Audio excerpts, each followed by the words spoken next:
Welcome back to the Manufacturing Come Up. I'm your host, Malachi Greb. Here today we have a special guest and a entrepreneur who's had a heck of a career run, Mitch Free. How's it going? Hey, Malachi, fantastic. Thanks And for inviting me today. yeah, no problem. And with a company name that I can barely pronounce, as most English words, Ziki. Yeah, Can you give us a rundown of what that is? yeah. So Ziki is my fourth business, and over the Wow. years, I acquired a lot of domain names. And one of the things I've learned is a lot of times when you create a business, it's going to end up being something different than what you first intended. Gotcha. So if you name it something, or in my case, name it something a little bit innocuous, then no matter where the business morphs, you can brand that name relative to the business that you're in. And so I was when I started it, I had some other ideas of what I thought it was going to be. And I was looking through all the domain names I had acquired over the years, and I had a lot of 3-letter and 4-letter domain names. And this was the only one I could pronounce. So I started to pronounce Zyci. So I settled on Ziki, Zyci. But I had a lot of like JQPRs and things that were short, but I couldn't make a name. And then Right. one day I Googled it, and it said Ziki is the meaning of life in Polish. Now, I'm not Polish, but at least there's somebody. It means something somewhere, right? Yeah. That's awesome. Yeah, I like how you mentioned that like a business morphs after its creation and doesn't necessarily become exactly what you anticipated it to be, right? That's right. Yeah. So because what happens is I'm a big fan of starting with an MVP, a minimum viable product or service, and you get that out in the market. And then as customers begin to adopt and work with you, then opportunities present themselves and they begin to sort of direct you or to, hey, can you do this for me? And that turns out to be the things that are hard to find, right? Which turns out to be finding a niche in a business. And so I'm a big fan of getting out with an MVP and then letting the business find its groove.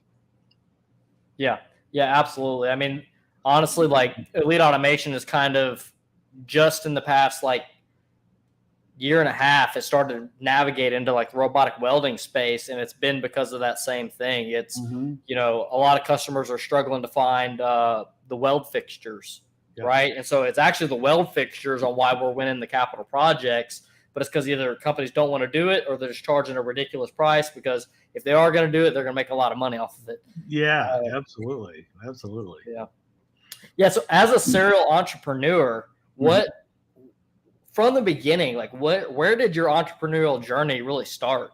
Yeah, great question. And you know what? I never really started off in life thinking I was or would be an entrepreneur. I just worked at things that I loved, and so I initially went to college for engineering, and I failed miserably in the first semester, so I quit.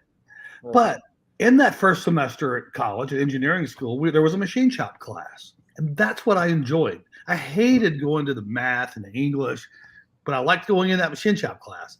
So I quit college and I went to the trade school and took the machining course and went to work at a shop right out of trade school that was doing really cool stuff. And they had an automotive division and an aerospace division. And they were just getting into CNC in the 1980s. And the owner was like, hey, you're a young guy. Do you have any interest in computers and CNC? And I'm like, absolutely. So I cut my teeth running Mazak, figuring it out as I went on pretty complex stuff. At least for the day, it was 3D parts for metal forming dies and some cool aerospace parts. From there, I got recruited to Northwest Airlines after about 6 years in my apprenticeship. Northwest Airlines wanted to set up rapid manufacturing for aircraft parts. They had too many airplanes just sitting waiting for parts. And so they said, if we have an airplane waiting for a part and we can make it, we want to do that. Because canceling flights is a lot of money. Mhm. So I set up a shop to do reverse engineering and machining. Mhm. Uh, and then from there, they moved me into a role. I was just a guy that got shit done. So they put me in a role as a project manager in aircraft acquisition. So I led aircraft acquisitions. Uh, and then I was leading a huge portion of the technical operations of the airline globally.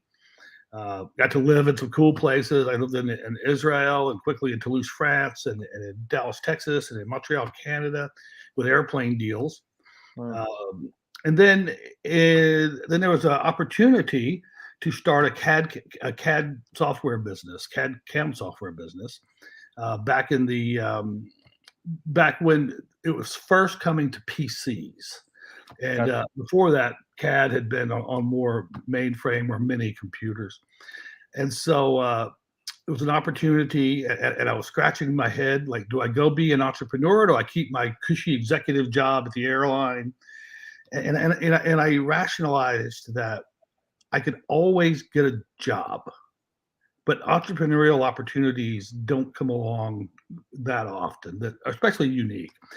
And so I quit my job at the airline. I built up a customer base of 3D CAD customers and CAM customers doing machining, great business.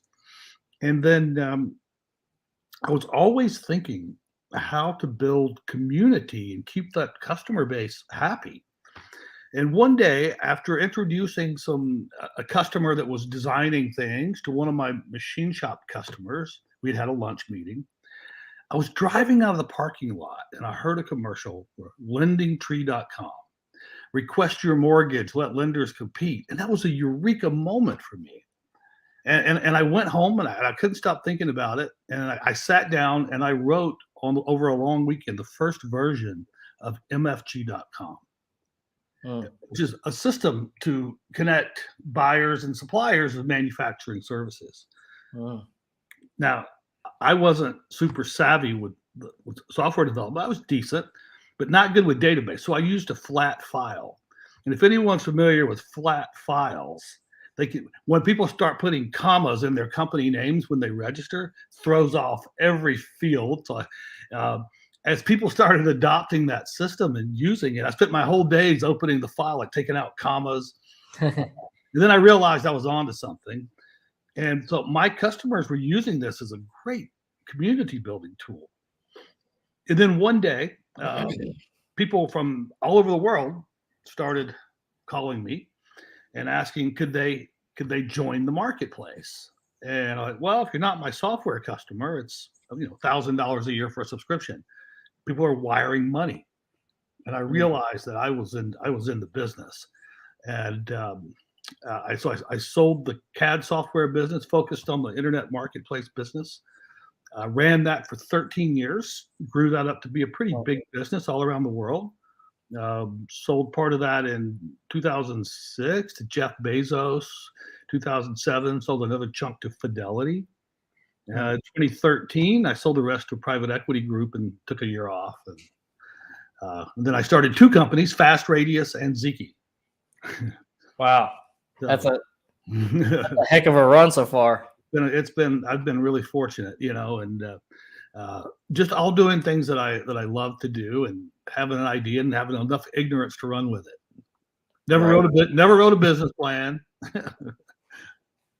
Yeah, I mean, the thing is, I think if you can find like the proper marketplace, that's really the key thing, right? Like you can be not even also the best at a lot of things. Like say for instance, like for me, like I personally feel like I have a sales deficiency. But like if you're in a marketplace where it's a hot market, like you don't have to be the best salesman. You just have to be able to deliver, right? Yeah. And from there it'll work out. Years ago, I read I've read about one chapter of a sales book, and I remember it very well. It was about John Patterson, and John Patterson had founded NCR, National Cash Register. And the name of the book, I think, was called "The Greatest Salesman That Ever Lived" or something. And in the very first chapter, he talks about people love to buy, they hate to be sold. Right. And so when you have a product that is compelling, you don't have to sell. When you have Yeah. a value proposition that's compelling, people buy, right? Yeah. And people hate to be sold. And so I think that's part of the reason for your success is you're not trying to sell. You've just created something that offers intrinsic value, and the people that love to buy or need to buy that, they know where to get it. Right. Absolutely. Can you take us back to your deal with Jeff Bezos? Yeah. Yeah. So to be a little. I'll do the short form version. So Sure. I was actually in the process of selling the business.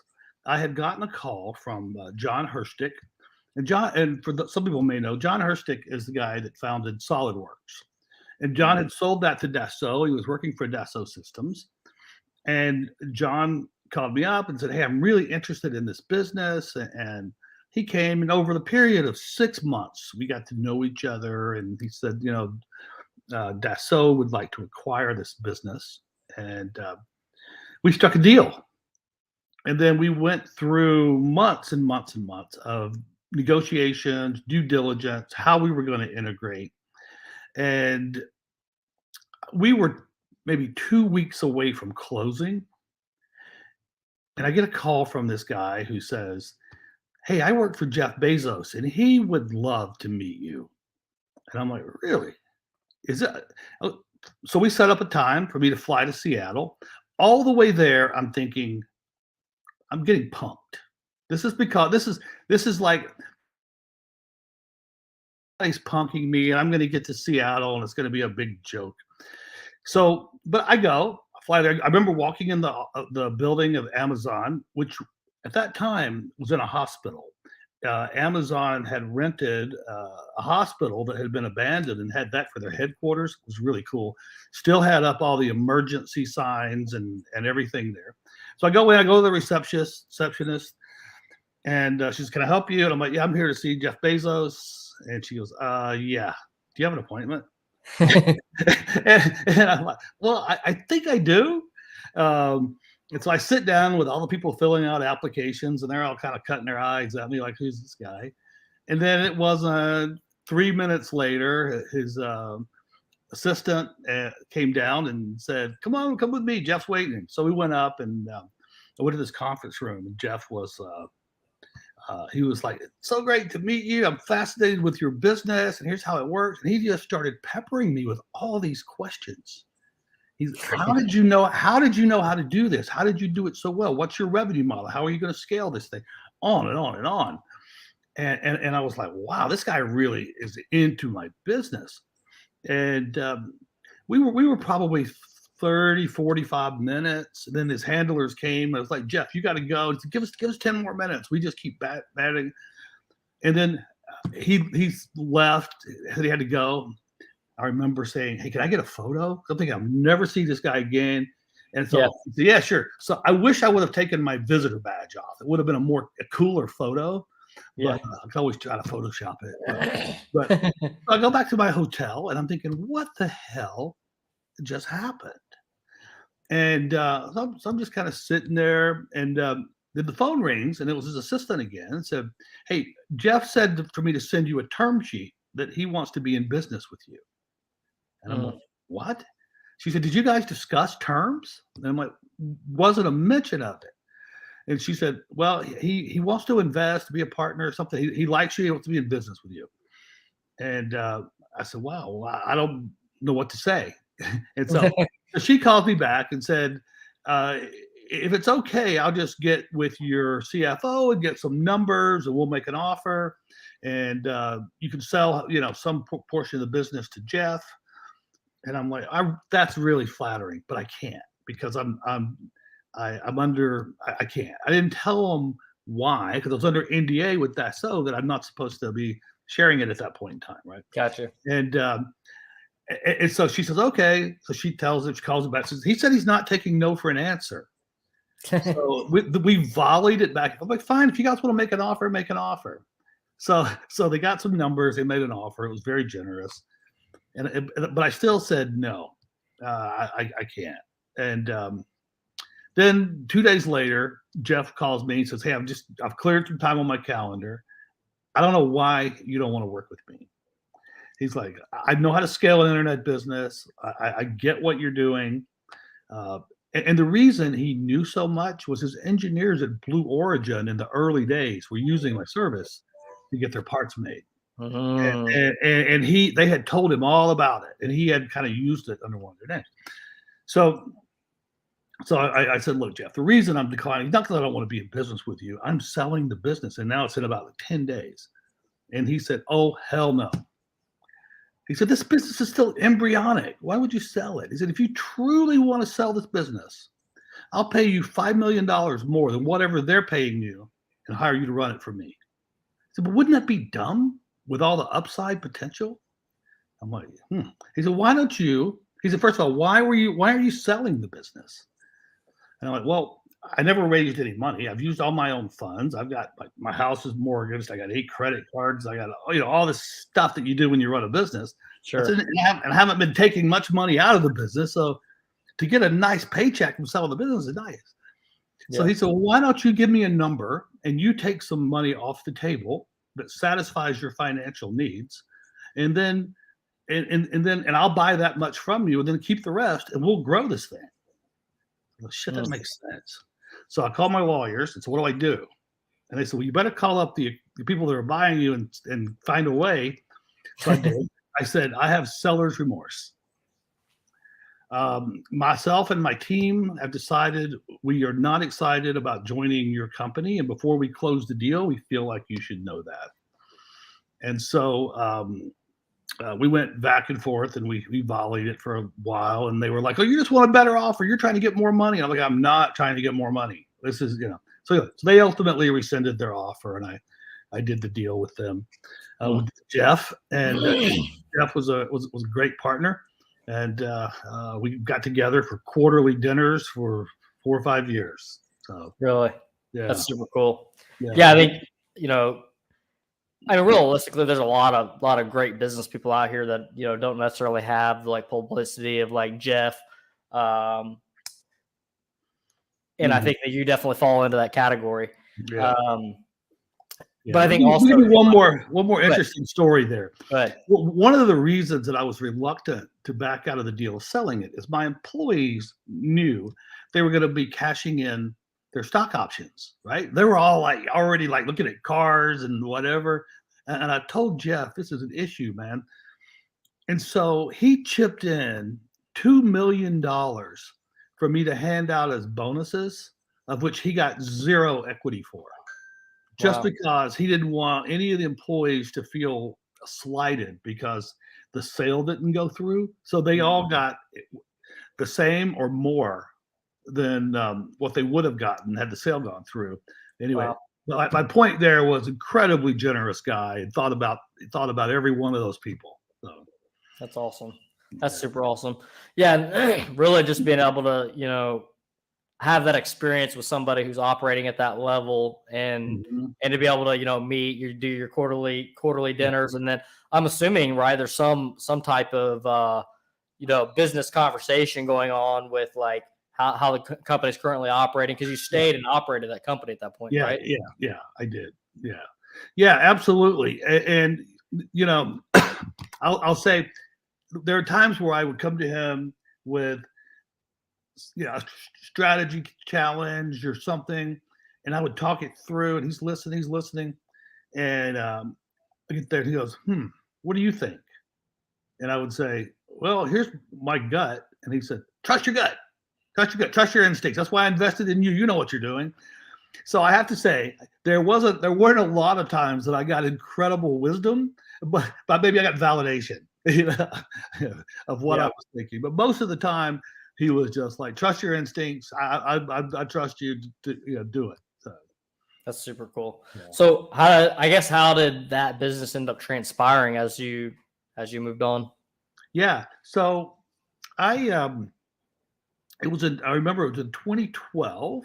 I had turned 50 years old, and I went to get my physical, and it turned out I had cancer. Oh, wow. And it was to wake up from a colonoscopy and here you've got cancer. It's a pretty it's a rude awakening, to say the least. Yeah. So after that, it took me couple of surgeries. I was lucky. Obviously, that we caught it early enough. We were able to cut part of my colon out and do everything.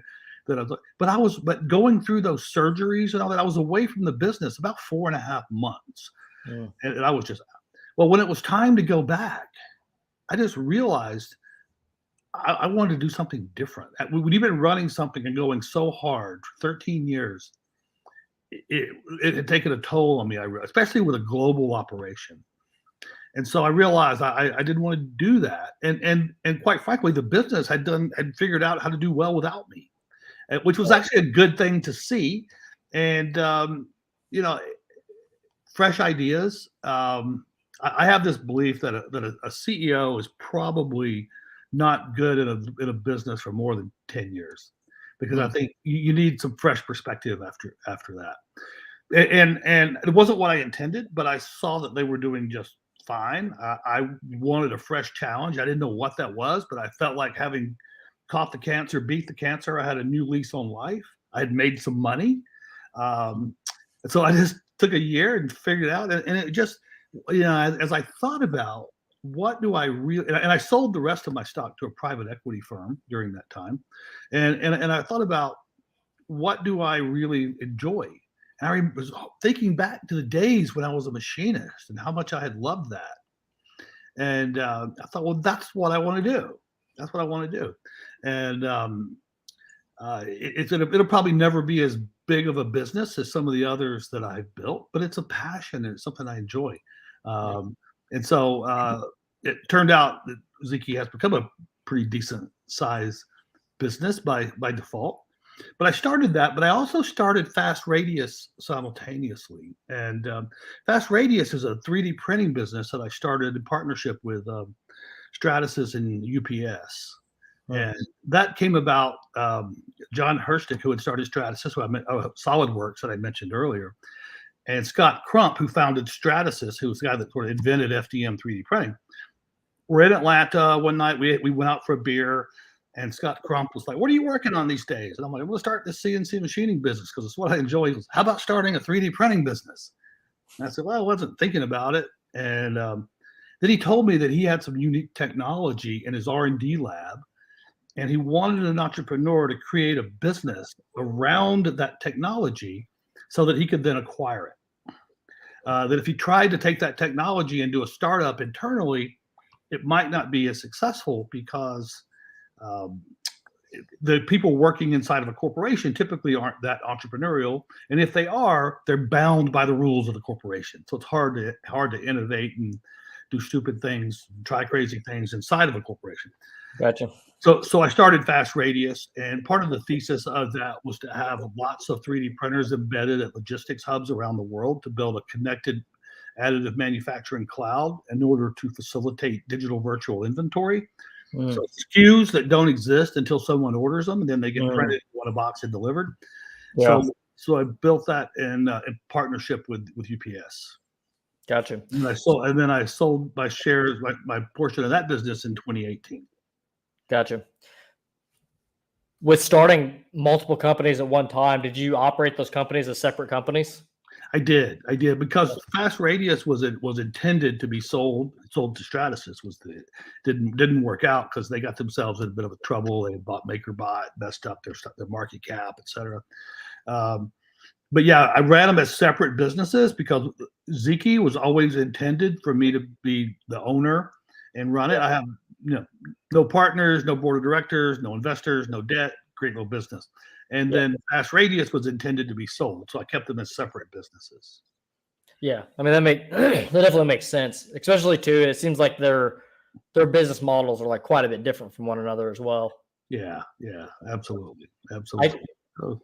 I could see like if you operated both of them together, if you were basically doing 3D printing alongside of like your CNC, where basically you're just a 3D printing manufacturer in a sense. Yeah, sure. Right? Yeah, they do coexist quite well. I mean, even today with Ziki, we machine a lot of metal 3D printed parts, and we don't have metal 3D printers in house.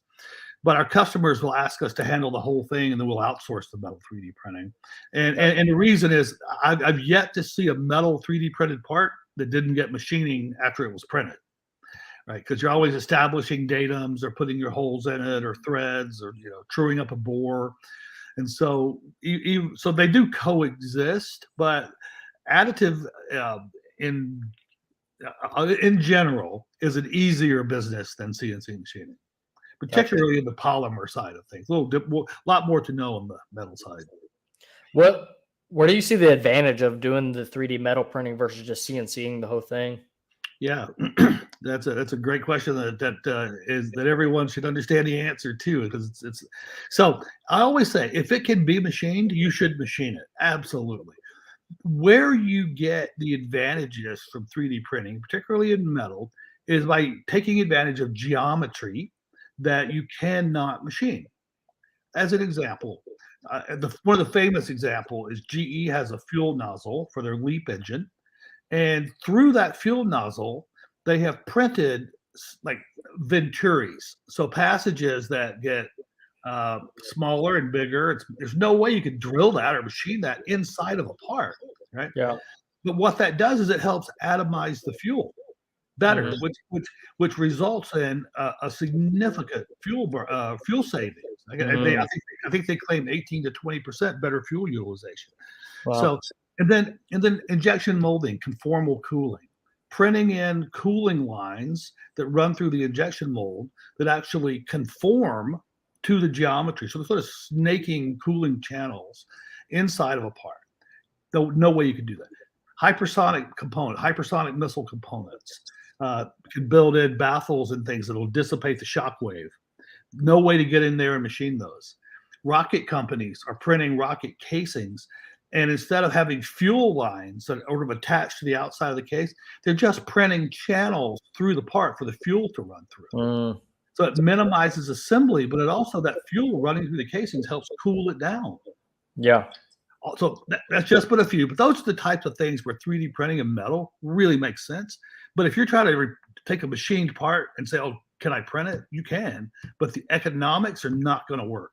The only way the economics work is if it's giving you value in some other way. Gotcha. Yeah. It has to be, like you said, something that the CNC machine can't do, basically. Yeah, absolutely. So going back into your trigger to becoming an entrepreneur, can you dive back into that process a little bit more? Into becoming one? Yeah. Back when I was at the airline and I had some folks reach out to me about starting this CAD software business, and it was started off as a reseller business. They had a lot of CAD customers, and they didn't really have anyone supporting them very well, and so they wanted to go to sort of a dealer model. And so when I quit the job at the airline, I inherited about 2,000 customers, and I bought a laptop, and I start contacting these customers, and the real value there is a lot of them were on software maintenance. So most of them were, and I think they were paying about $1,000 a year. And I believe as the dealer, I was getting 35% margin on that. So I thought, this is a really unique opportunity to quit my job at the airline, inherit about $2 million of revenue with about 600 to 700,000 gross margin to build a business off of, and then hire some people and build that up, and then sell new software and training and stuff like that on top of it. So it quickly turned into probably $3.5–4 million business with 30%, probably at the end of the day, 35% gross margins, and probably 18% the bottom line margin. So it's turned into a really nice business, and then that parlayed into MFG.com. Gotcha. In MFG.com, I took all that money that I made in that business and poured it in, plus a lot more. Back in the early days of the internet, right? We didn't have what we have today. We didn't have, Amazon, the EC2, Elastic Computing Cloud, or Amazon Web Services. You had to buy your own servers and your backup devices, and you had to have an IT team managing those servers 24 hours a day, and you had to have redundancy in different places, especially if you were global. So it was really expensive to get into the internet business. Mhm. And so I spent, it's probably $3 million just getting infrastructure in place to really launch the business properly. Uh, Yeah. and so I was, and you know, I probably should have, could have, I don't know, raised money back in that early 2000s, but I didn't know how.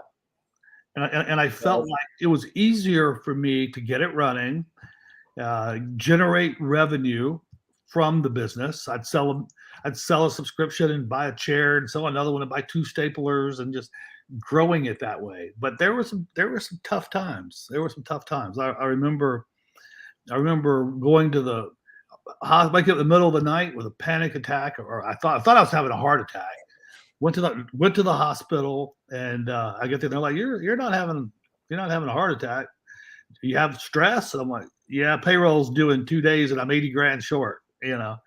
Uh, so ultimately, it worked out. I found the way to pull in some advanced revenue and get some customers to pay early and stuff. But there was a lot of stress along the way, and I'm sure anyone who's built a significant business can relate to that. Yeah. Yeah. Absolutely. Businesses do not go linear. Yeah. 101%. Yeah.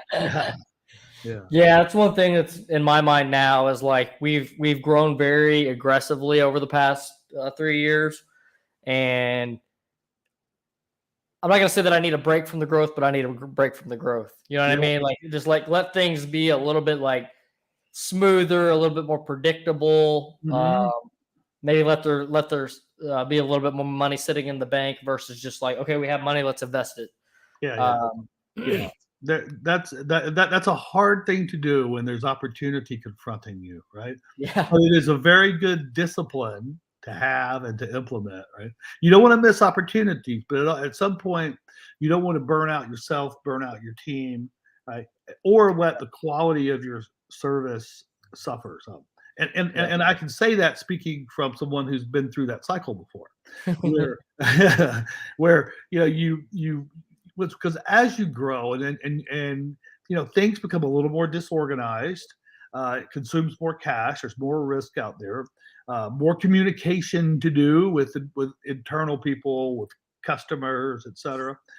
And what I have learned, and some of it learned the hard way, is there are times where you do need to plateau for a year, and then work on systems and processes, training, those types of things, and then get yourself ready to take off exponentially again. Because I think your intuition is right. If you stay on that growth curve, then some of the foundation doesn't get in place to facilitate even better growth.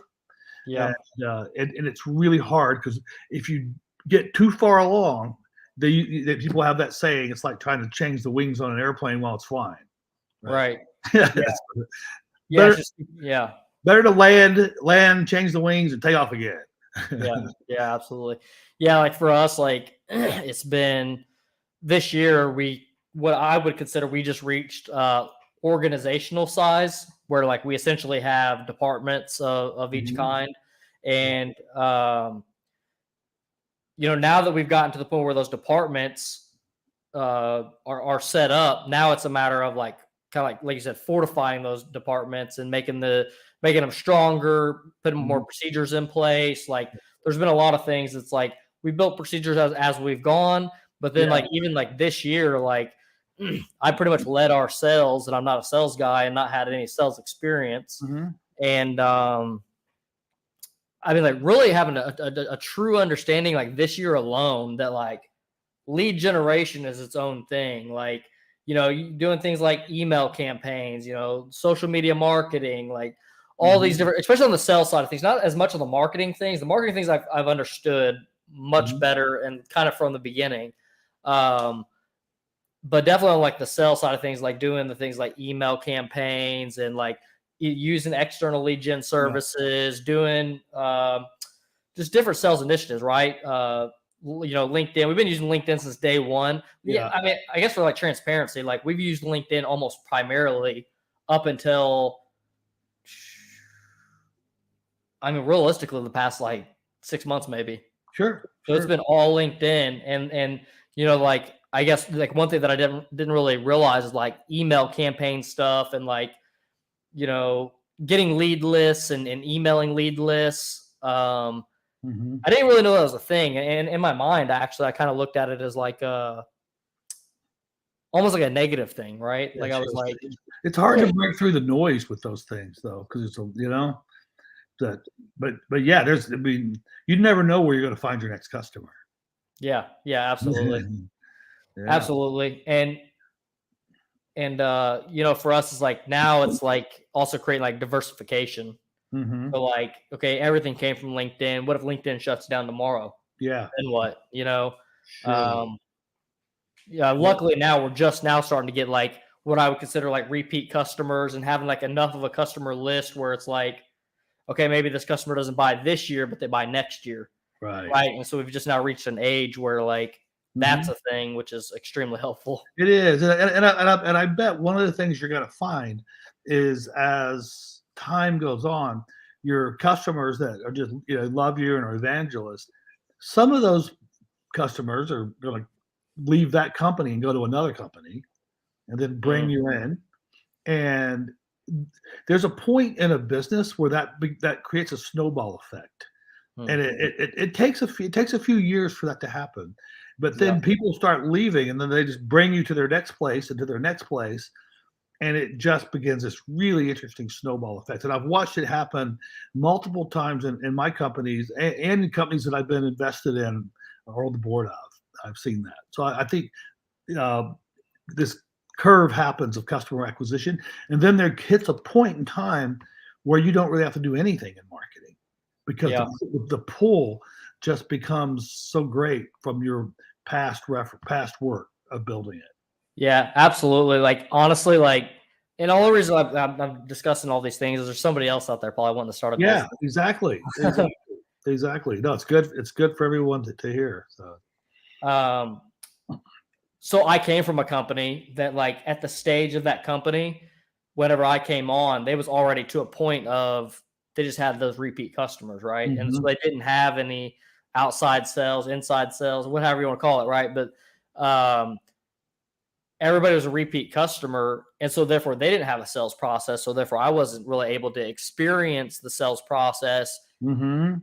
and or understand how much of a grind that initial sales process can be. Sure, sure. Yeah, um, no, and it's a common thing that happens, right? Because a lot of times entrepreneurs start a business because they're very good at some skill. They're very good at mhm, something, right? yep. Welding, machining, automation, you name it. And they just haven't had the luxury of seeing business full circle. Whether Mhm, whether it's in the finance and accounting department or with a legal department, marketing, sales, whatever it is. And so that's one of the things where you're really good at your skill and your craft, and then you're learning all those other things on the fly. And yeah. and one of the skills I think that entrepreneurs, really successful entrepreneurs, develop is to realize they're not going to be good at all those other things, Mhm, but become really good at hiring the people who are right. and managing those people, right? What are your thoughts on the level of like skills that you should learn within the business before it makes sense that you're just kind of wasting your time Mhm. learning too much about that thing? Yeah, so my theory has always been I wanted to know a little bit about everything that's going on, right, Mhm, in the business. Like I'm decent with accounting and finance, but there's people that are better than me. Same thing with marketing. I know marketing and social media, but there's people that are better. They do it, and I think I like to know enough that I know how to ask the right questions, right? mm, And I do expect them to be better than me at it because otherwise yeah, they should be. It's their full-time right. job, right? Yeah. And I think if somebody can do it 80% as well as you, if there's something, then you should hire them. You should hire Mm, somebody to do it. Nobody so a lot of things that you do, you're gonna have more attention to detail, more concern because it's your business, your money that's on the line, right? Nobody's gonna be 100% of you, but they're right. gonna but there are people that'll be 80%. and I think if you can find somebody that will do a job or a role 80% as well as you would do it, you should hire them, because that frees up your bandwidth to do the things that only you can do. Yeah. Yeah, absolutely. That's one thing. Like, so like me, I'm like really passionate about like scaling a business. And even to this point, like with the growth we've had, Mm-hmm. I still don't feel like we've had exponential growth yet. Mm-hmm. It's just been like grinding, and we're just kind of just making it happen. Yeah. Um, But could be a good thing, right? Could be a good thing, because first of all, the old cliche: if it's easy, everybody would do it. It takes time. There's nothing that's fast in growing, scaling a business, because a lot of scaling does happen from that repeat customer base, and that just takes time, right? It also takes time for the team to gel and to get the right people in the right seats, and then love them and keep them there. But inevitably, those people will leave. Somebody will leave, right? Right. And that's why I think at some point plateauing and taking the time to do really good documentation and procedure development, so that when one of those people does leave, whether it's they found a better job opportunity or just want something different, or had a child and want to stay home, that it's not traumatic to the company, that their role is documented. It's a painful, it's not a fun thing to do, but it's really important to have a foundation in order to continue to grow and scale the business, is to having all the roles clearly defined and the position documented. 100% agree. Yeah. 100%. Yeah, and I think that there's something too. Like, I mean, you mentioned pretty much all the things, right? Like, just to let your company, like you said, gel, and just like kind of just get used to each other and being able to work together, and almost create short languages with one another, so that way like your communication is just faster, and or this, you just know this person handles this thing, and so you like right now, like we're still our team is still all young enough together that I'm still like, oh, did Sally Sue like do that thing that I was wanting her to do, like and and that's a lot of us entrepreneurs are perfectionists in a way. We want everything to be perfect, right? And it's difficult sometimes when someone forgets to do something or doesn't quite do it the way we would have done it. But it's an important learning that you'll never scale if you don't learn to let that go a little bit. And your customers are probably not noticing it as much as you do. Right? Yeah. That was a hard thing for me, in the early days, was to learn how to let people do things, and so sometimes they do it different than I would have done it. Doesn't mean they did it the wrong way. Just let it be okay. Otherwise, I'm going to end up doing it myself, and I'm better off doing the things that I'm uniquely prepared for. Yeah, I'm glad you bring that one up, because it's something I like very recently identified, that like I'm like analyzing, like when I do get frustrated about things within the company, like why am I getting frustrated? And I kind of have realized almost always it's because, like, I'll say it's like almost like an OCD of like, I think this should have been done this way. And not even necessarily, it's like maybe there's a procedure to it, right? Like every time we have a customer meeting, the customer information is supposed to be in the calendar link. Our information is supposed to be in the calendar link, just so it's easier for everybody, right? Our whole team can access it there. The customer can access our contents there. And so like, it's something like that is like missing. I noticed, like, gosh, like, how is this not done? Like, you know what I mean? Like, yeah. Those are the things where you just kind of bite your tongue and do it. That's it. And then whoever was supposed to have done it probably notices it. Right? Oh, I should have done that. Yeah. Like that's the big thing, is like to not get so frustrated about it, right? Like if it's just let it go, and hey, mention it. Maybe don't even mention it. That's another thing that I notice I'll do a lot of, is like I'll mention things too much. And it's like it's kind of taking away my own bandwidth to say, because like it's like wanting things to be perfect, and so it's like wanting to correct whatever the thing was. So just stepping back. Exactly. Good. What are some other valuable tips you can give to an entrepreneur? I mean, I think I've got a lot, so we'll keep. I'll just rattle through a few that come to mind and go Sure. in certain order. One of the, so I get a lot of calls and messages from people want me to, to mentor. I want to start a business. I just graduated college, and the initial thing that runs through my mind is you're not ready to start a business, right? Mm, I'm sure you're smart, and I think we have this culture where a lot of people want to be entrepreneurs. Everybody wants to be an entrepreneur, mhm. but I think it's a really good idea to go spend some years learning your craft. Try to get some opportunities learning other roles, right? Mm. Maybe work in finance a bit, maybe work in sales for a bit, Yeah. work in the factory some, right? Do those things in order to get skills. Then I think when you go to start a business and be an entrepreneur, you'll be much more well-rounded and not sort of lopsided in your skills and your experience. And Mm. so I know we have an impatient society today, and everybody wants to be an entrepreneur, and everybody wants instant gratification. But I think it's worth it to get some years of experience inside of other businesses, watching how Yeah. they're run and how they're done, and learning what they do well and what they don't do well. Yep. So I think, so that's why. Another one I think is people.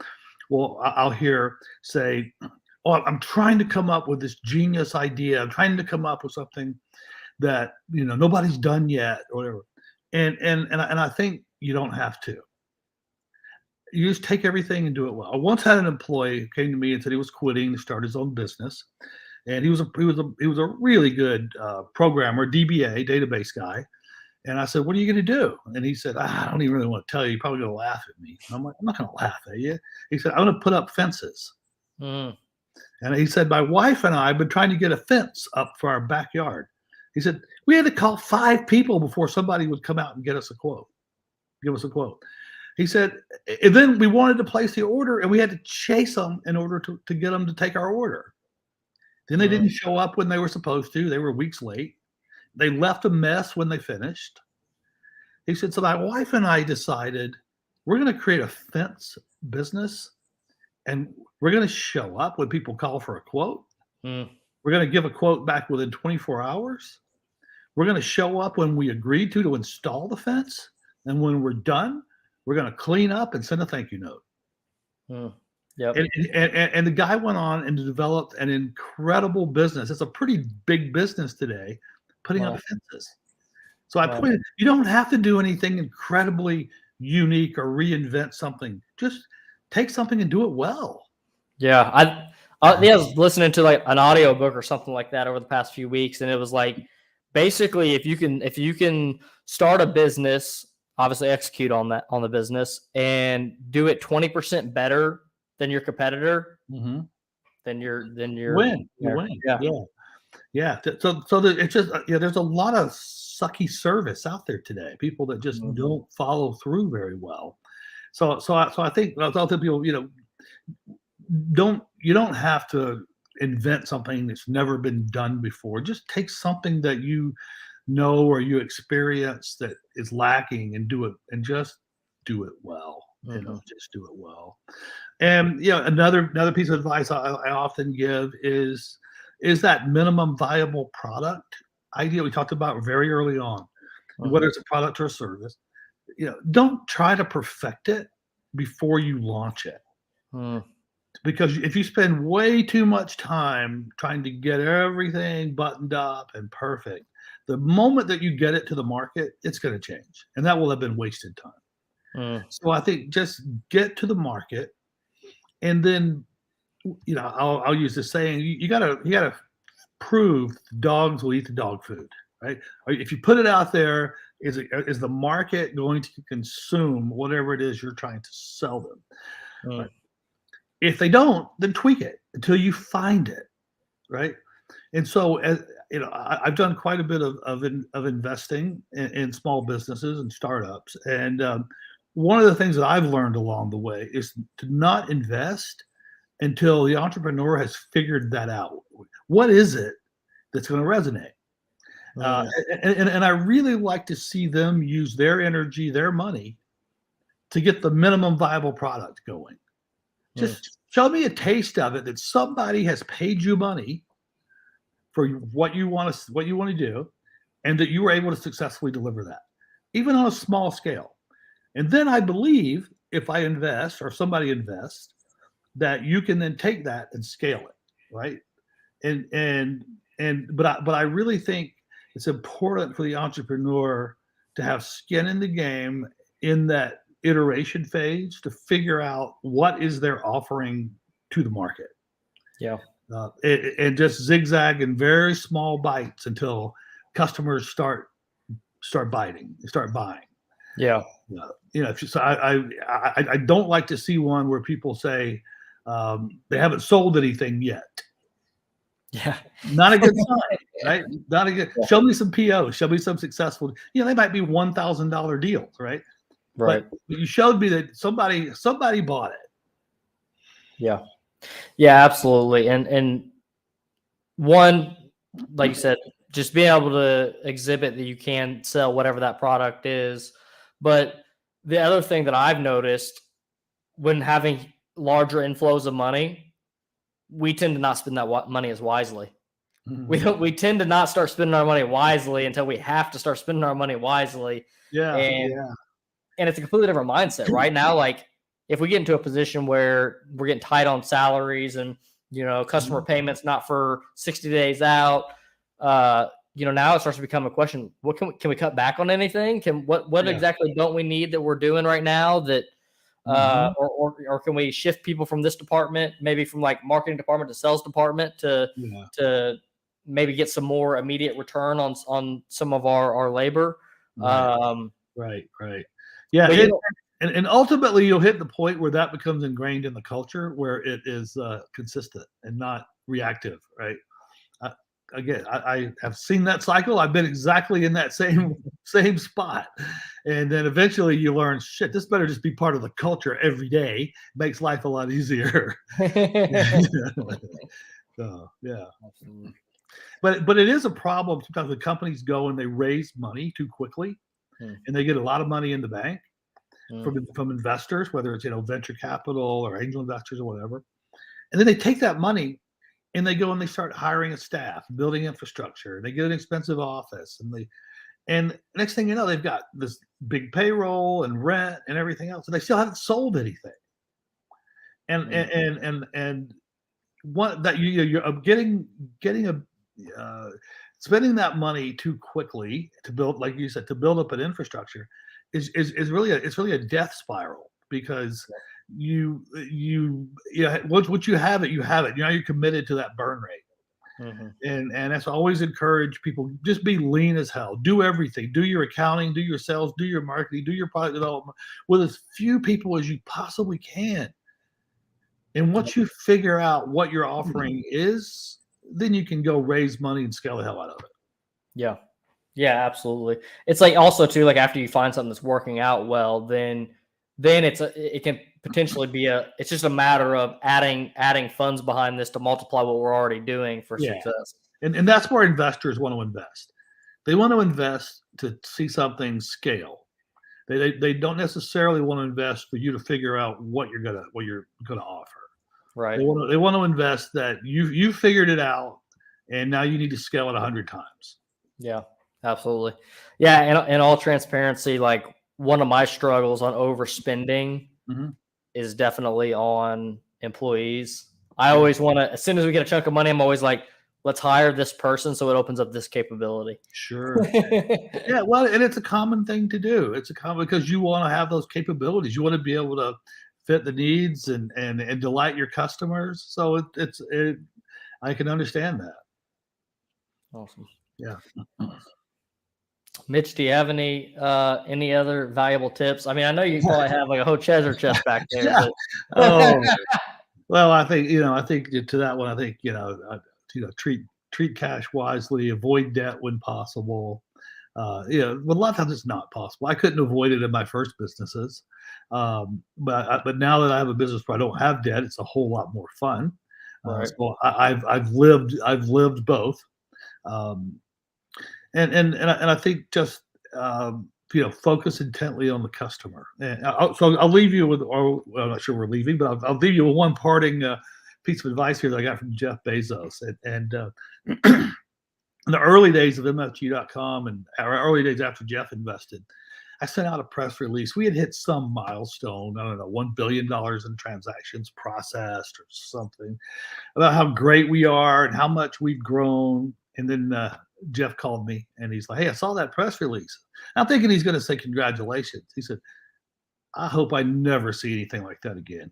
I'm like, "What?" And he said, "Your customers don't give a damn about how big you are or how many things you've processed or that you grew this much year over year." He said, "Every communication that you do out should not be, it should be what you're doing for the customer. What did you do for the customer? What are you offering the customer? Don't tell them how great you are or what you've done or the milestones you achieved." He said, "I think that's wasted communication." And so it was a very interesting, valuable point to me. And as I looked back, we had put out, we hit this milestone. We doubled our revenue last year. Sure. Anyway, it's pointed, your customers don't care, and that's who you're talking. That's who you're talking to. Yeah, absolutely. Yep, that one. I'm gonna take that. I'm gonna take that note. Yeah, yeah. Your customers don't care. All they care about is what's in it for them. Yeah. So if you added a new capability, right, that's something for your customer. Yeah. That's something. Yeah, I mean, like, even if you are gonna like somehow like showcase like your growth, it's like, how can you angle that in a way where it's like a benefit to the customer? Yeah, because of this growth, we were able to add more technicians to now offer this much level of support. Yeah. Right. Bam. Absolutely. Yeah. That's like a huge thing that like, so I'm very much like, when I say like, I feel like I'm good at marketing. I'm good at marketing strategy in the sense of like how we go about deploying things. But like this year, I've grown so much more, and part of it's marketing / sales, but like as far as like the communication and the dialogue being, I guess, more customer centric, more like value add centric versus, I grown X amount, right? It's a perfect. Yeah, exactly. One of the things I've seen people do as well is ask their customers, why did you hire us? And often you'll get a really good soundbite out of that. And sometimes you'll get a theme, and you realize, well, shoot, that should be my marketing lead. If you hear enough, we hired you guys because of X. You probably will hear that multiple times, and then you're like, well, that's the thing we should lead with. Yeah, like recently I've been like doing a lot of digging on like on audio books for like sales, because I just want to sharpen the skill. And also we just brought on an external lead gen service. And like through that process, the questions came like like testimonials and stuff like that, and like why do people use you guys as a service? And I'm like, wow, like these are really things that I haven't put too much energy into. These are things that I really haven't requested from our customer. And so I've been like going back and kind of like diving back into my memory to like, what are some of the experiences, what are some of the things that I've heard, and like, say for instance, one of them that like it kind of came to my memory, right?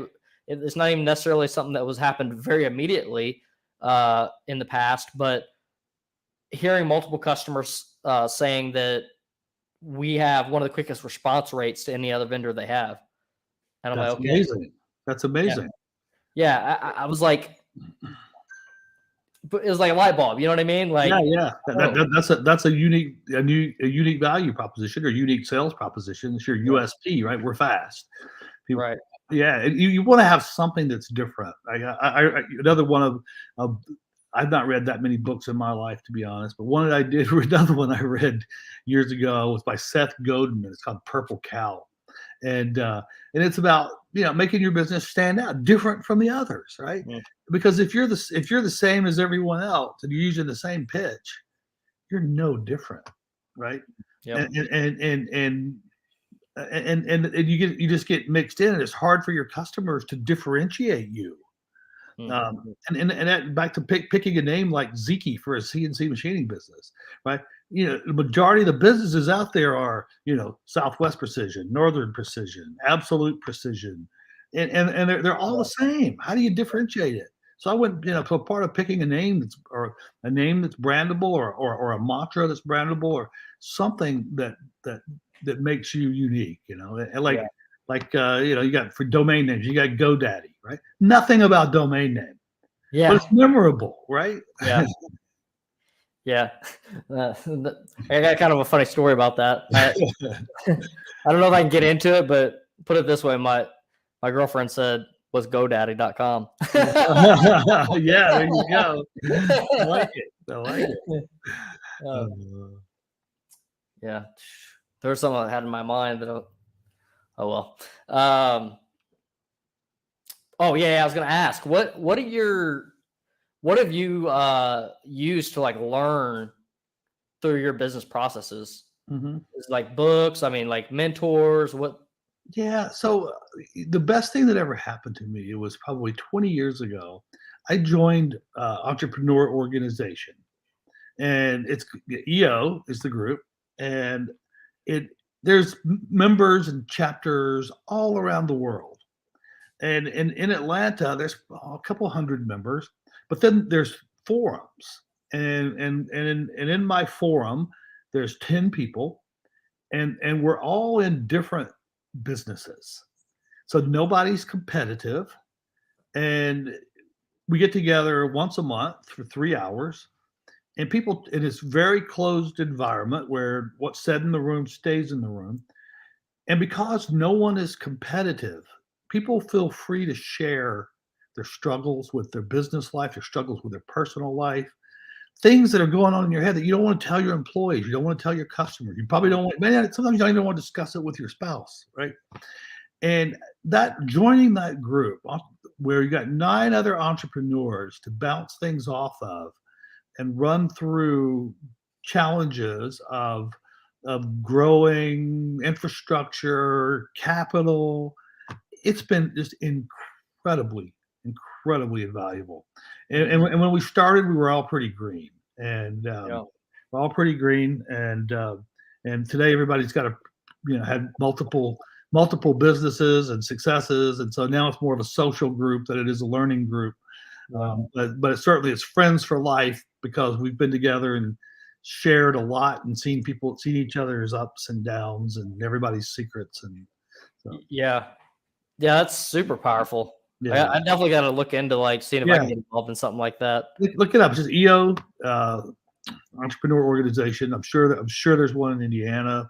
Okay. And just join a forum, and you'll meet some other cool people, and everybody's helping everybody out. It's a lot of fun. Yeah, absolutely. Can I even imagine if you were in that for 5 years, and then you're like, hey, I'm dealing with this issue, and then even somebody in that group, remember we dealt with the same thing 2 years ago, or you dealt with that same thing 3 years ago. Yeah, exactly. And there's a format to the meetings, and everybody gives updates on their business, and you set goals for your business, whether it's revenue or whatever the goal is, or I'm going to put these processes in place, and you tell this group. This group helps hold you accountable. Next meeting, we see your progress. Let me see your numbers. We see your books, how your finances looking. So it's a really good peer group to help hold you accountable. Yeah, absolutely. Well. And then when you have issues, you present them, and then the 9 people help you brainstorm through them, and it's really powerful. Absolutely. 100% going to look into that one. Yeah. Mitch, where can people find you at? Well, Zeke.com is a good one. ZYCI.com, and just Mitch at Zeke.com is the best way. And I'm on LinkedIn and a lot of other places. And so always love connecting and sharing stories and helping out where I can. Thank you, Mitch. I'm definitely super honored to have you on our show. I could probably make this a 3-hour podcast if you'd let me. Yeah, we could do it. Well, it's been my pleasure, and it's been a pleasure. I met you in Chicago at IMTS, and learn more about your business and your passion, and You're an impressive guy, and I look forward to watching you continue to run around the track and set new records as well. Thank you, Mitch. I appreciate it. My pleasure. All righty, take care.